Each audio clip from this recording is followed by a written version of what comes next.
Olá, muito boa noite para todo mundo. No descambamento do sol, a última fieira de garça boiadeira desligou em perfeita formação no céu do sertão e foi se abrigar na mata fechada. No retiro da Gameleira, a boiada está sossegada e aqui na Roda da Fogueira, a comitiva do Terra Viva DBO na TV já vai começando mais uma função novidadeira com a recitação da nossa prosa brideira do dia. A SECEX, que é a Secretaria de Comércio Exterior do Ministério da Economia, divulgou no meado da semana passada o seu relatório oficial a respeito da balança comercial do setor leiteiro brasileiro em junho.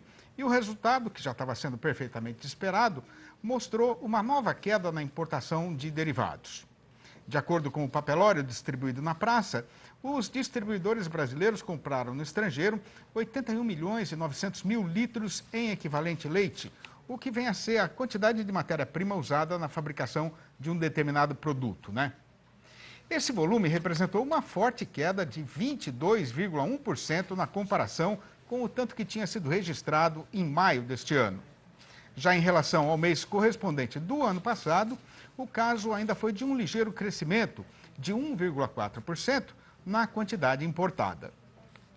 Na outra mão dessa mesma estrada e no mesmo período considerado, os laticínios brasileiros exportaram a miséria de 6 milhões e 900 mil litros, com um despencamento de nada menos que 35,7% em relação a maio, e uma queda bem menor, de 1,9%, pareando com junho de 2018. Assim mesmo, juntando tudo e passando o traço, o saldo negativo na conta entre o que foi trazido lá de fora e o que foi mandado daqui para lá ainda diminuiu, ficando em 75 milhões de litros agora, contra 94 milhões de litros em maio, falando sempre em equivalente leite, né? Pois então, a parte principal da explicação para esta conjuminação atual do mercado é a valorização geral dos produtos de laticínios no mercado internacional, especialmente do leite em pó, com o desnatado subindo sem ter parada desde o começo deste ano presente.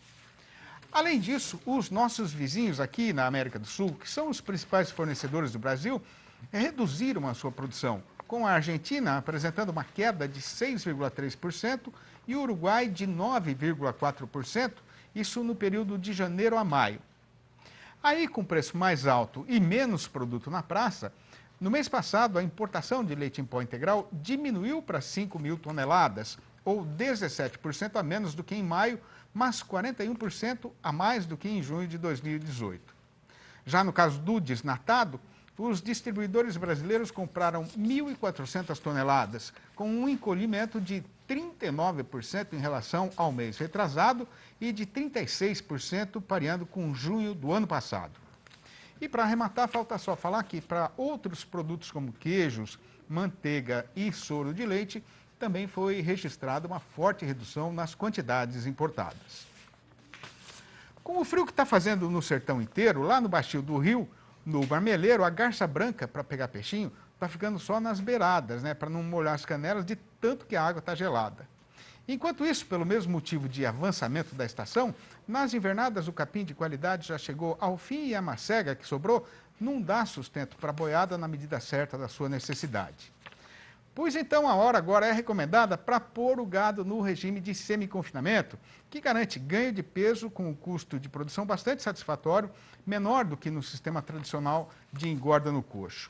E para esticar uma prosa a respeito do melhor jeito de fazer isso na fazenda, a gente convidou para a entrevista de hoje o médico veterinário Matheus Capelari, coordenador de produtos para bovinos de corte da Cargill. Boa noite aí, Matheus, muito obrigado pela sua presença, é uma satisfação ter você aqui no nosso arranchamento. Sinta-se à vontade que a casa é sua. Obrigado, Sidney. Eu que agradeço o convite. É um prazer estar aqui representando a equipe de bovino de corte da Cargill. É uma satisfação para a gente também. Matheus, explica para quem não conhece ainda, né, como é que é o sistema de semi-confinamento? De maneira geral, Sidney, o sistema de semi-confinamento é um sistema implementado pelos pecuaristas para a terminação dos animais e é um sistema intermediário entre o sistema a pasto, exclusivamente a pasto, e um sistema de confinamento. Ou seja, o pecuarista ele não precisa fazer um investimento tão grande em estrutura quanto o confinamento exige, e ao mesmo tempo você fornece para o animal, nessa fase de terminação, boa parte dos nutrientes que ele precisa no coxo. Agora, Matheus, lógico que esses números variam bastante, né? Mas comparando aí o custo de produção do sistema de confinamento com o sistema tradicional de engorda no coxo, né? Tem uma diferença muito grande? Tem. Eu diria que por volta de 40% do que você precisa investir num confinamento tradicional é o que você vai investir no semi-confinamento. Porque ele exige, sim, maquinário, espaçamento de coxo, por exemplo. Né? Você precisa também de uma equipe relativamente mais treinada para conseguir fazer o fornecimento desse volume de ração. Então, de maneira geral, esse seria um bom número. É uma opção muito interessante para aquele pecuarista que quer conseguir terminar os animais a pasto nesse inverno, como você estava mencionando ali na introdução, sem precisar despender um volume de capital tão grande. Falando de máquina, por exemplo, máquinas e equipamentos em geral, o que a gente precisa ter no semi-confinamento? De maneira geral, tudo o que o confinamento exige, você também precisa no semi-confinamento. Porque você precisa de matérias-primas, né, que é o que você vai utilizar na ração que você vai dar para os animais, fornecer. Então, você vai precisar de uma pá carregadeira, de um vagão misturador e distribuidor, ou alguma forma de você misturar a dieta e distribuir. Aí vai depender muito, Sidney, do tamanho da operação, né? Mas existem diversas opções no mercado, né? Diversas indústrias que produzem, que fabricam esse tipo de equipamento. Então as opções são diversas e são relativamente parecidas com o confinamento, mas normalmente você precisa menos, né? São em menor número. É aí que é vantagem, né? Exato. Agora, Matheus, para fazer semi-confinamento, o pecuarista precisa ter algum tipo de pasto, nem que seja assim de qualidade ruim, o pasto já está começando a secar? Sim. O semi-confinamento, por si só, ele já está implícito que o pecuarista precisa ter também o pasto para fornecer a outra parte dos nutrientes que o animal vai precisar. Então, a gente costuma dizer que o semi-confinamento tradicional, o pecuarista vai fornecer entre 0,8% e 1,2% do peso vivo dos animais na forma de ração. Um animal, nessa fase de terminação, ele come por volta de 2% do peso vivo. Ou seja, a outra metade da matéria seca, dos nutrientes que os animais vão precisar, eles precisam vir ainda do pasto. E é aí que entra até um certo nível de dificuldade que alguns pecuaristas têm em justamente conseguir ganhos altos, porque não cuida muito bem do pasto, ou é natural que nessa época do ano a gente tenha uma diminuição do valor nutricional. Então, tanto quantidade quanto qualidade dos pastos diminuem com esse frio que está fazendo, né, aqui na região central do Brasil. Então, é mais ou menos nesse sentido que funciona.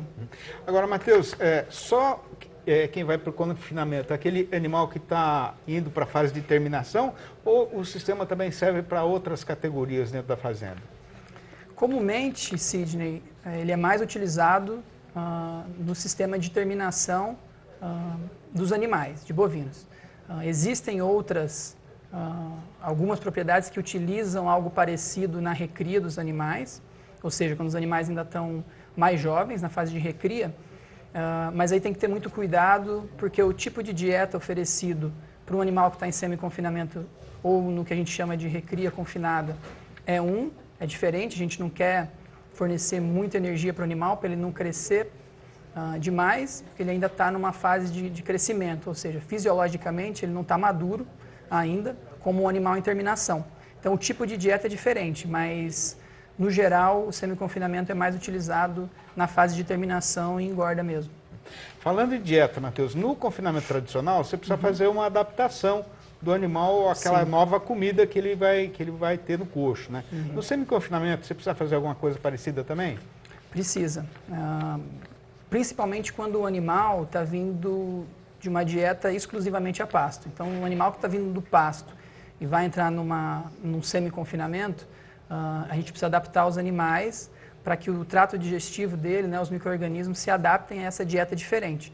Então, essa adaptação pode ser feita ou por uma dieta com mais forragem no início do semi-confinamento, ou por um volume menor mesmo no início da operação.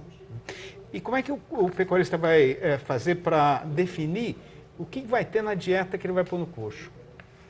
Eu acho que daí vai variar muito, Sidney, da região onde ele está. Normalmente, as rações de semi-confinamento,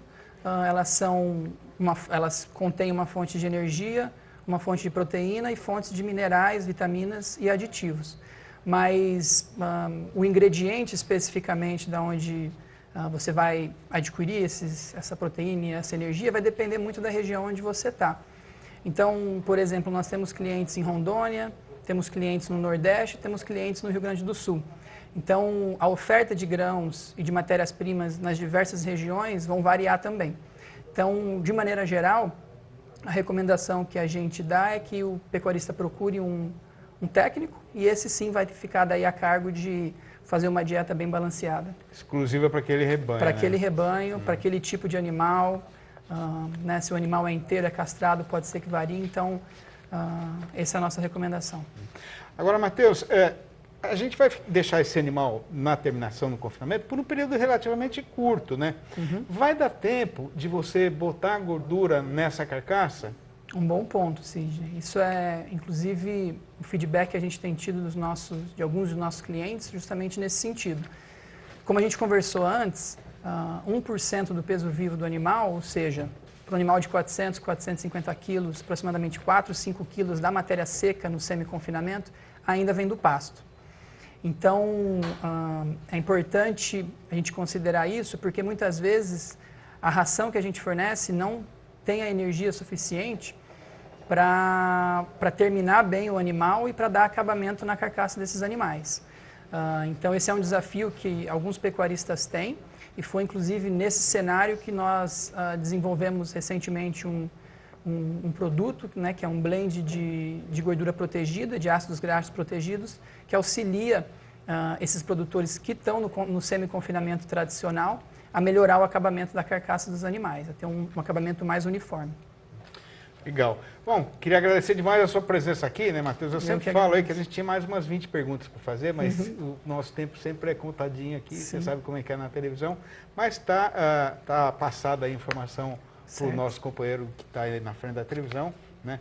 E você já está convidado a voltar mais vezes aqui para a gente prosear um pouquinho mais. Poxa, eu que agradeço, foi realmente uma satisfação estar aqui.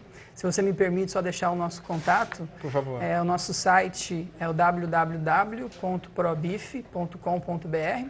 Então o BIF é B-E-E-F. E lá o produtor tem mais opções, aí tem como saber mais do nosso trabalho, das soluções da Cargill para bovinos de corte. Tá, muito obrigado. Muito obrigado e até a próxima. Até a próxima. A boiada ainda não está demonstrando cansaço, mas como a gente vai pegar agora a estrada da Serra do Espinhaço, o melhor é fazer aqui uma parada ligeira para recomeçar a nossa lida marchadeira em instantes, quando então o nosso tempo será ocupado com a discussão dos seguintes assuntos. Depois de ensaiar uma reação a partir da metade fechadeira do mês passado, o comércio do gado de reposição empacou outra vez e o carretão não está conseguindo achar de novo o rumo de subida da ribanceira. E no mercado do boi gordo, o povo estava apostando em alta da cotação, mas agora o fazendeiro está torcendo para não ter notícia de geada, para não ser obrigado a vender correndo o restinho da boiada que estava reservada na invernada. Para a gente voltar não vai demorar mais do que 2 minutos e um rastolhinho, aguarde. Deixando o descanso e o remanso para trás, a boiada segue agora na direção do Sertão dos Ananás e enquanto a ponteira vai firmando o pé na estrada, a gente aproveita para conversar a respeito da situação do mercado do boi magro e da reposição. Depois de ser derrubado e passar apertado por causa daquela trapeira que foi a suspensão da exportação de carne para a China, a partir do meado do mês passado, o mercado pecuário nacional desempacou e a cotação do boi gordo não só recuperou o que tinha sido perdido, como também avançou até um pouco mais para frente do ponto onde ela estava antes. Aí o comércio do gado novo, que normalmente vai na rabeira do que está acontecendo na negociação do animal terminado, também chegou a ensaiar uma reação, conforme o companheiro boiadeiro deve ter visto também aí na sua região, né? Mas o caso foi que no trecho derradeiro de junho, por questão de aumento da sua precisão, o dono do frigorífico mandou pôr uns caraminguás a mais no preço da arroba e quem tinha algum gado reservado aproveitou para vender logo. Além disso, o povo já estava esperando essa onda de frio que atingiu praticamente o Brasil inteiro neste final de semana e a questão era de limpar logo o pasto antes que alguma geada pudesse acabar de vez com o que tinha sobrado de capim nas invernadas, que aliás já estavam judiadas pela seca. O resultado foi que, com a indústria esticando assim a sua programação de abate, a arroba parou de subir e quase na mesma hora o carretão também empacou de novo no mercado da reposição. De acordo com o acompanhamento da Scott Consultoria, considerando todas as categorias de machos e fêmeas em todos os estados pesquisados, nos últimos 7 dias contados, de quinta-feira passada para trás, o preço médio dos animais mais jovens teve uma alta ridícula, esquelética e desmilinguida de 0,0%, o que, aliás, é tão pouco que nem deveria ser considerado como aumento, né? Mas o amigo fazendeiro preste muita atenção no que vai acontecer de agora para frente, porque a situação deve mudar bastante e não vai demorar. Isso porque, em primeiro lugar, a demanda por carne está boa e ainda vai melhorar alguma coisa, mas a oferta de gado terminado está cada vez mais apertada e o preço deve subir mais um pouco, o que vai aumentar o interesse do invernista em fazer logo a reposição. E a segunda questão é que, dependendo do que o frio pode ter feito de estrago nas regiões de cria, o pecuarista não vai mais poder segurar a bezerrada na fazenda e vai ser obrigado a vender.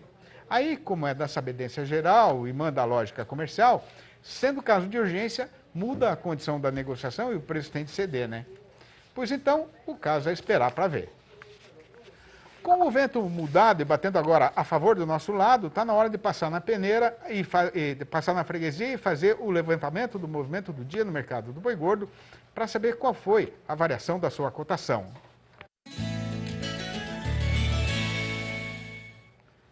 Nas currutelas e freguesias, nas quebradas e nas serranias, nos trieiros e nos fins de mundo do sertão, quase no Brasil inteiro, um frio de fazer o vivente bater queixo obrigou o companheiro boiadeiro a tirar o pala do fundo da mala para se defender e poder continuar lidando nessas madrugadas geladas. E com o sol pelejando para esquentar o dia, mas sem ter sucesso nessa intenção, a principal preocupação do fazendeiro agora é saber se o tombo na temperatura chegou a fazer estrago nas invernadas e qual será a influência disso na situação presente e futura do mercado pecuário. A questão é que, conforme tem sido falado aqui, dia sim e outro também, e já é da sabedência geral, pelo ponto em que a gente está no calendário, a hora é, ou pelo menos era, muito ajeitada para o carretão embicar de vez e se largar de galopeada num rumo de subida do estradão. Em relação ao consumo, aqui no nosso terreiro a previsão continua sendo de crescimento, porque o trabalhador brasileiro está recebendo agora o pagamento do salário do mês e a primeira coisa que ele vai fazer é comprar uns pedacinhos de carne antes que o dinheiro crie asas e vá embora. Por seu lado, o setor exportador está animado com o aumento da demanda e todo mundo está correndo o eito atrás de mercadoria para fazer o fornecimento. Já a respeito da oferta de gado terminado, a situação até agora era de grande aperto, porque a praça já está entrada e bem andada na entre-safra, e o confinamento ainda não tem produção suficiente para garantir o abastecimento. Mas a questão é que, se teve geada e o frio chegou a queimar o capim que tinha sobrado na invernada, o dono vai ser obrigado a vender boiada. Isso por qualquer preço, por qualquer cotação e sem discutir a condição, né? Por conta disso, e também porque o primeiro dia da semana costuma ser um dos mais parados do mercado, a segunda-feira foi de pouca conversa e de quase nada de negócio fechado, assim de papel passado e cheque assinado. No balanço da Scott Consultoria foram apuradas mudanças nas cotações só em 5 das 32 regiões pesquisadas no país inteiro, sendo 4 para cima e uma única e solitária indo na direção contrária. Essa uma foi o sudeste de Mato Grosso, com a vaca piorando para R$ 132,50 a prazo e livre do Fundo Rural. Já a lista das arribadas foi comandada pelo Triângulo Mineiro, onde a alta foi geral, com o macho arredondando R$ 150 e a fêmea indo para R$ 138. No sul do estado, o boi subiu para R$ 147 e a vaca para R$ 135,50. No sul do Tocantins, o preço novo do macho é R$ 142,50. E em Campo Grande, a capital de Mato Grosso do Sul, a fêmea aumentou para R$ 132, falando sempre em negócio a prazo, com a contribuição previdenciária já descontada. Acompanhando a linha do trem até o sítio do Vintém, a comitiva já está com tudo planejado para chegar no campo do Espraiado em tempo de entregar a boiada pantaneira antes de cair a primeira chuvarada. E nesta hora, olhando por cima da zebuzada, o que se vê é só guampa empinada, contadas em muitos milheiros, esperando em desassossego o boiadeiro chamar o berranteiro para comandar o começo da jornada. E nessa encruzilhada, a comitiva se aparta dos companheiros que vieram com a gente até este ponto da estrada, mas já fica a turma toda convidada para participar da nossa próxima jornada na apresentação de mais uma função novidadeira do Terra Viva DBO na TV, que vai ser nesta terça-feira, às 6h30 da manhã e às 7h30 da noite. Um abraço para todo mundo e até lá então.